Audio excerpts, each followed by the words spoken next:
Selamat pagi rekan-rekan mahasiswa yang mengambil mata kuliah teori bahasa dan otomata. Kita sudah sampai ke materi yang ketiga, yaitu kita akan bicara tentang translator, interpreter, dan compiler. Ya.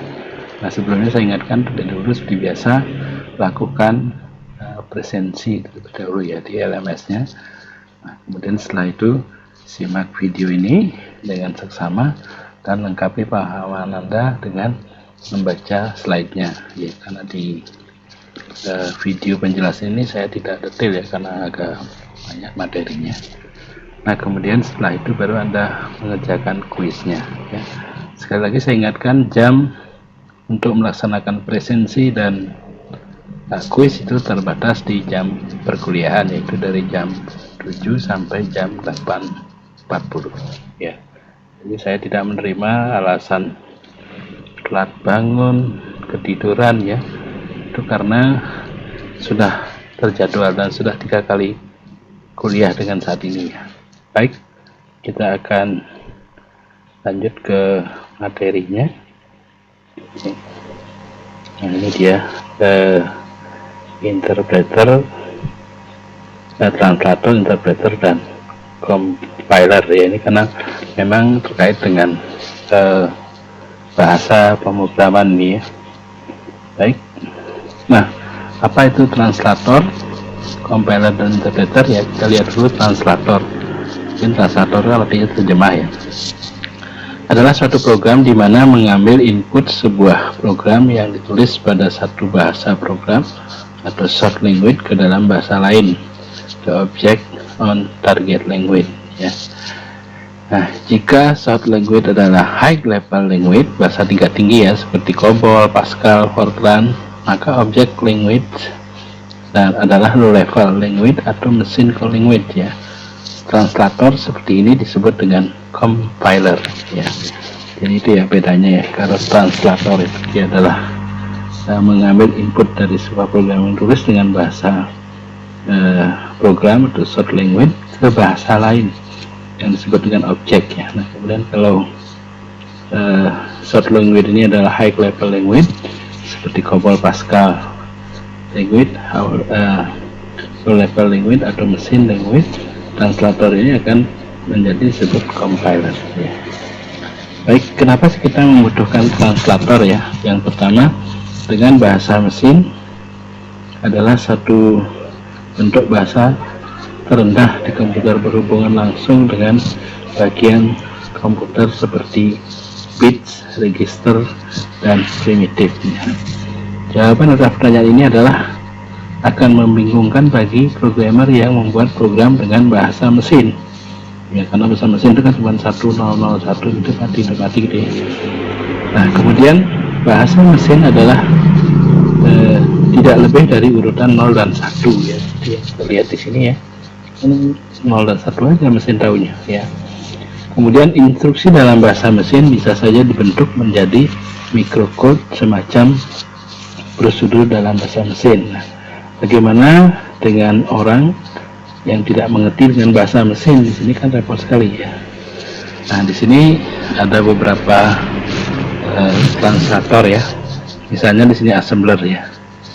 Assembler di sini shortcode-nya adalah bahasa assembly, object code-nya adalah bahasa mesin ya. Di sini biasanya kita menulis programnya dalam .asm ya. Nah, kemudian nanti akan di assembling atau di compile ya.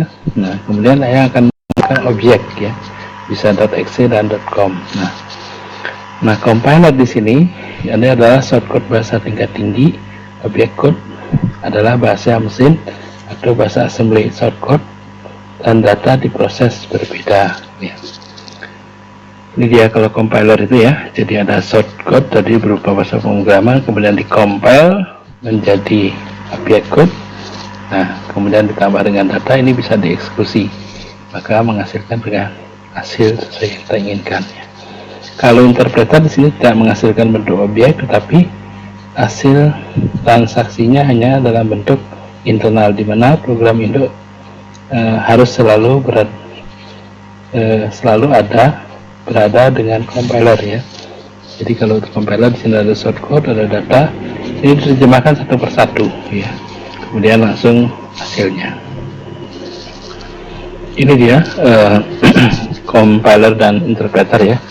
Jadi di sini ada shortcode, nanti di compile, kemudian menghasilkan objek program. Nah, ada kemungkinan itu ada error ya, nanti akan ada error message-nya. Ya. Nah, apa sih perbedaan antara compiler dengan interpreter ya? Compiler itu bisa menangkap berbagai kesalahan dalam satu program kode sumber sekaligus. Kalau interpreter cuma bisa menangkap beberapa kesalahan pada satu baris kode pada satu saat ya. Tadi bedanya kan kalau compiler itu keseluruhannya dikompil dulu, terjemahkan. Kalau interpreter satu baris ya. Nah, kemudian biasanya program yang dihasilkan compiler lebih cepat daripada waktu pelaksanaan program dengan interpreter ya, sudah pasti ya, karena kan terjemah secara global dulu baru dieksekusi. Kalau interpreter satu persatu kita lebih lambat ya. Baik, kalau compiler menghasilkan kode antara misalnya dalam bentuk objek code dan harus digabung di link menjadi bentuk yang dapat dijalankan mesin atau yang disebut dengan komputer atau juga dikenal dengan istilah executable. Kalau interpreter biasanya tidak menghasilkan kode antara ya. Jadi di sini cirinya kalau sudah compiler di hasilnya .exe, .com dan sebagainya. Kalau interpreter belum ya. Nah, kalau hendak menjalankan program hasil kompilasi biasanya dilakukan tanpa kode sumber. Kalau interpreter butuh tetap kode sumbernya, udah pasti ya. Nah, kalau dengan compiler maka pembuatan kode yang bisa dijalankan mesti dilakukan dalam dua tahap terpisah, yaitu parsing ya, pembuatan kode objek dan linking ya. Nah, penggabungan kode objek dengan library kalau interpreter tidak ada proses terpisah ya. Kalau compiler membutuhkan linker namanya ya, untuk menglinkkan itu ya, untuk menggabungkan kode objek dengan berbagai macam library demi menghasilkan satu kode yang bisa dijalankan oleh mesin. Kalau interpreter ini tidak butuh ya. Nah, kemudian interpreter cocok untuk membuat menguji modul subroutine, program-program kecil. Kalau compiler hanya agak repot ya, karena untuk mengubah suatu modul atau kode kecil maka harus dilakukan proses linking, penggabungan kembali ke semua objek dengan library yang diperlukan gitu ya. Nah, itu yang perlu ditekankan. Baik, kita lanjutkan ya.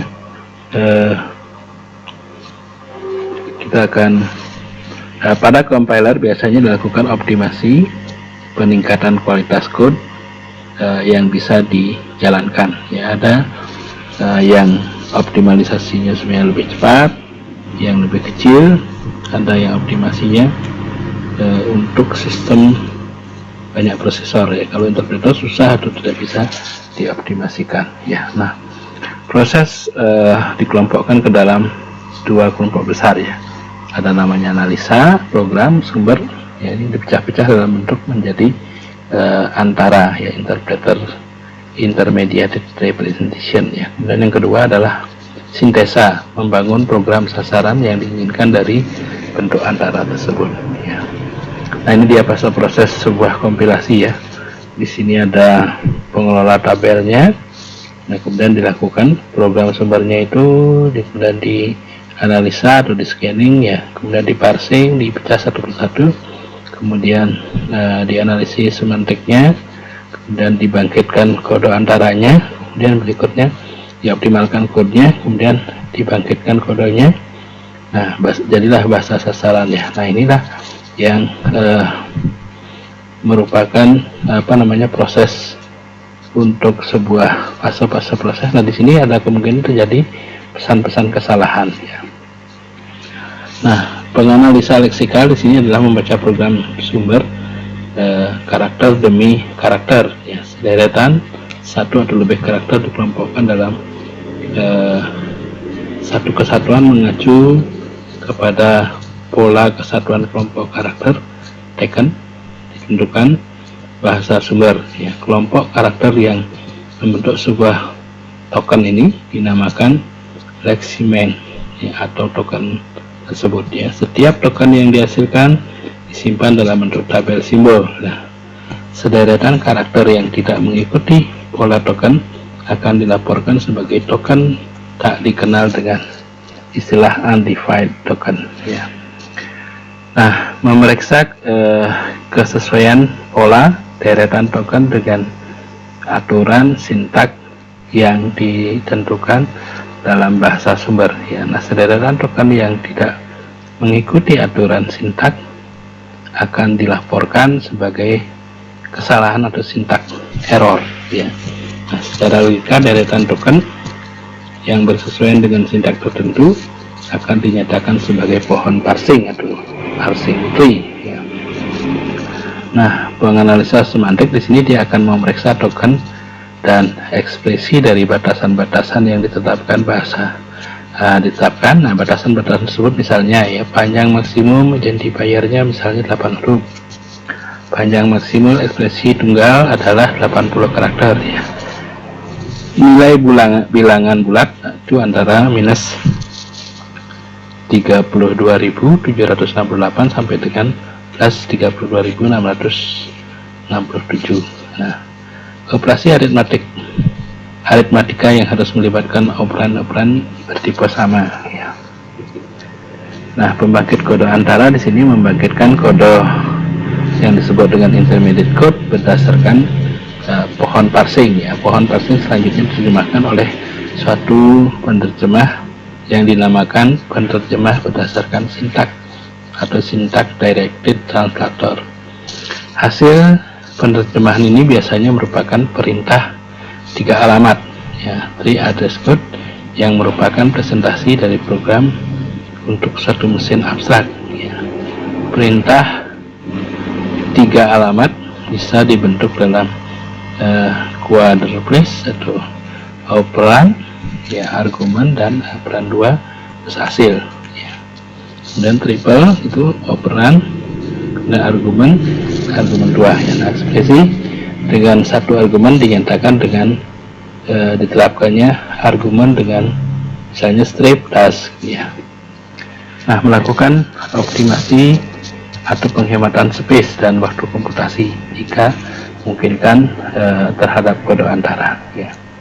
Pembangkit kode mesin di sini memungkinkan kode mesin dalam bahasa tertentu misalnya bahasa mesin. Nah, ini dia contohnya ya. Ini ada position internalnya.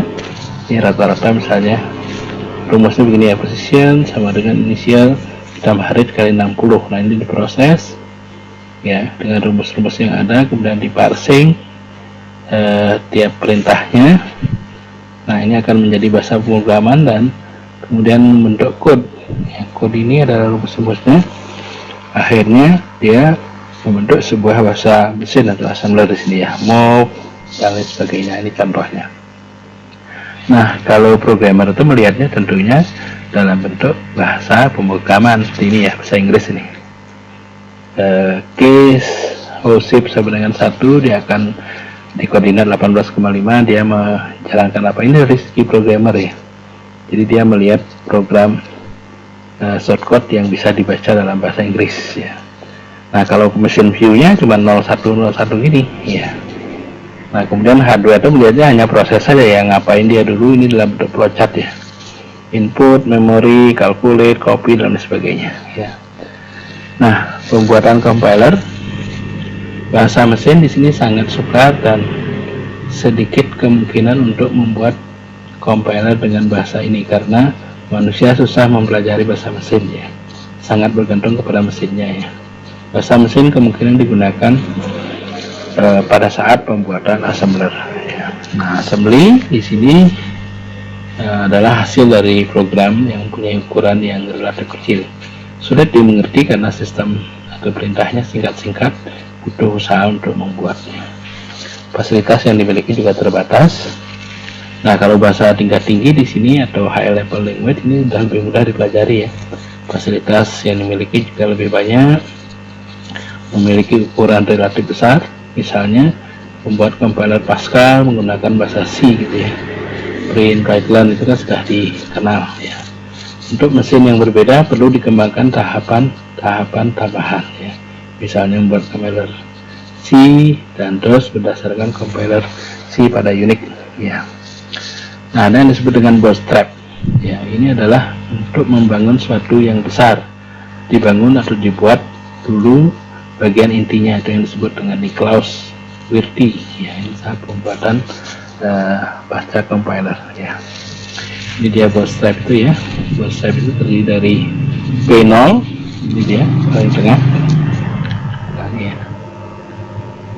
P0 ya, dibuat dengan assembly, kemudian P1 dibuat dari P0 tadi, dan P2 dibuat dari P1. Jadi compiler untuk bahasa P dapat dibuat tidak harus dengan menggunakan assembly secara keseluruhan. Ini dia contohnya ya.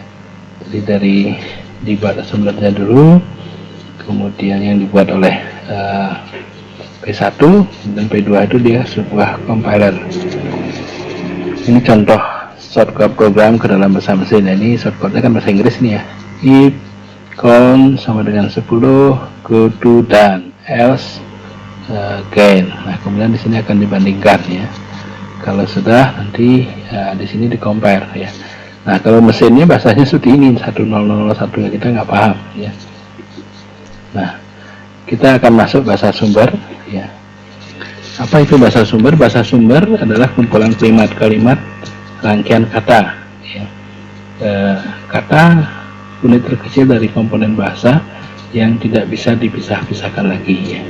Kalimat seekor kucing makan seekor tikus dan Budi menendang sebuah bola adalah dua contoh kalimat lengkap bahasa Indonesia ya. A cat eats a mouse dan Budi kick a ball ya. Ada dua contoh kalimat lengkap dalam bahasa Inggris ya. If A kurang dari 9 dan B diisi dengan nilai A2 dan A3 dijumlahkan ya.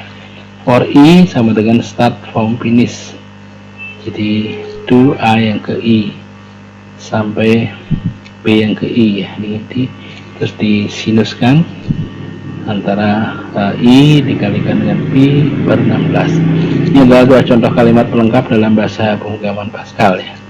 Dalam bahasa pemrograman kalimat lebih dikenal sebagai ekspresi, sedangkan kata sebagai token ya.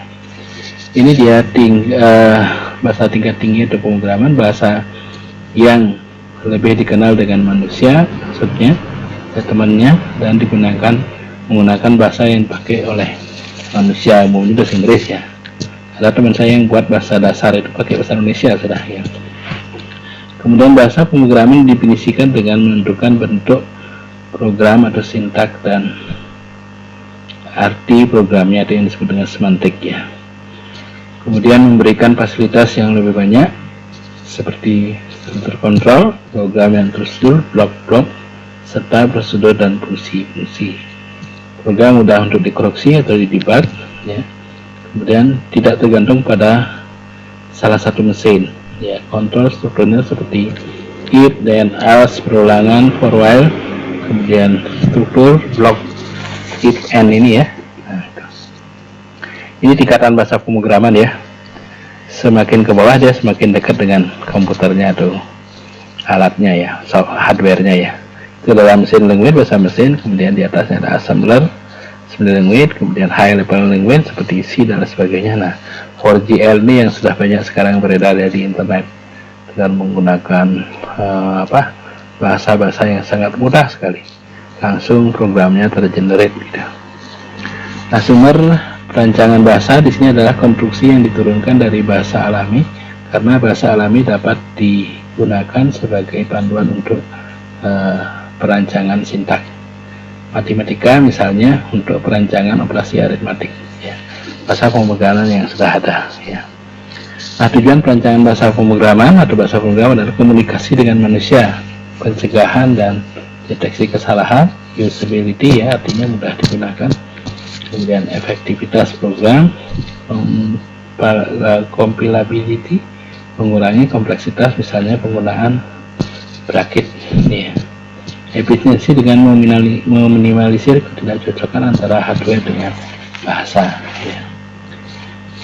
Nah, tujuan pencegahan perancangan bahasa pemrograman di sini adalah mesin independen, dia simplicity, penyederhanaan komponen-komponen bahasa. Kemudian ada namanya orthogonality.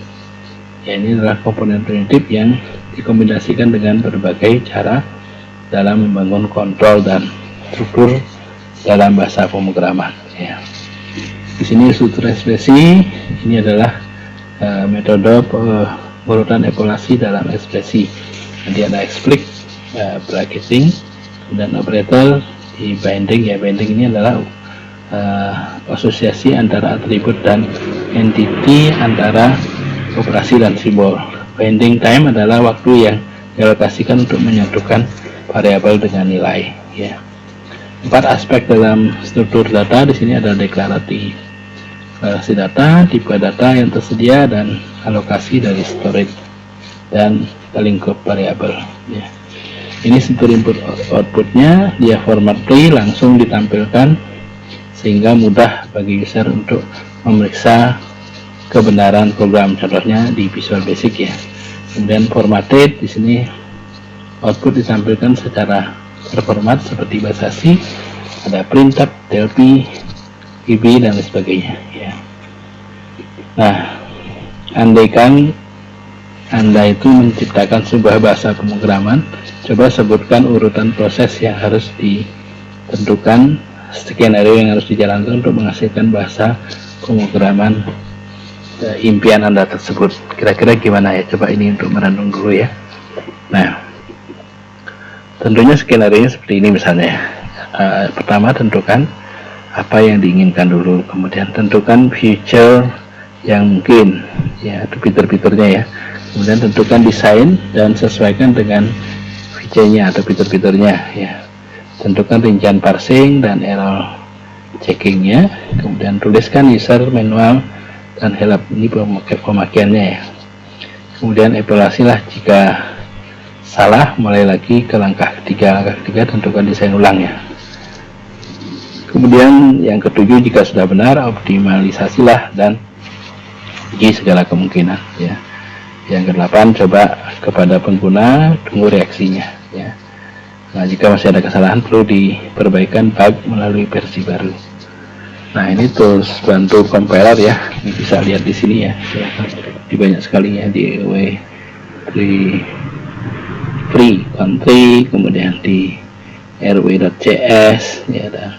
Silakan ada dicoba ya. Baik, saya kira itu untuk materi yang ketiga dari teori bahasa dan otomata ya. Sekali lagi saya ucapkan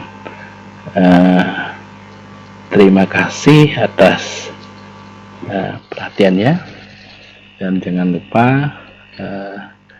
melakukan presensi di jam perkuliahan, dan simak videonya dan baca kembali slide materinya, serta yang paling penting adalah kerjakan kuisnya. Itu Anda harus lulus di atas 70% ya, karena kuisnya bisa diulang 3 kali.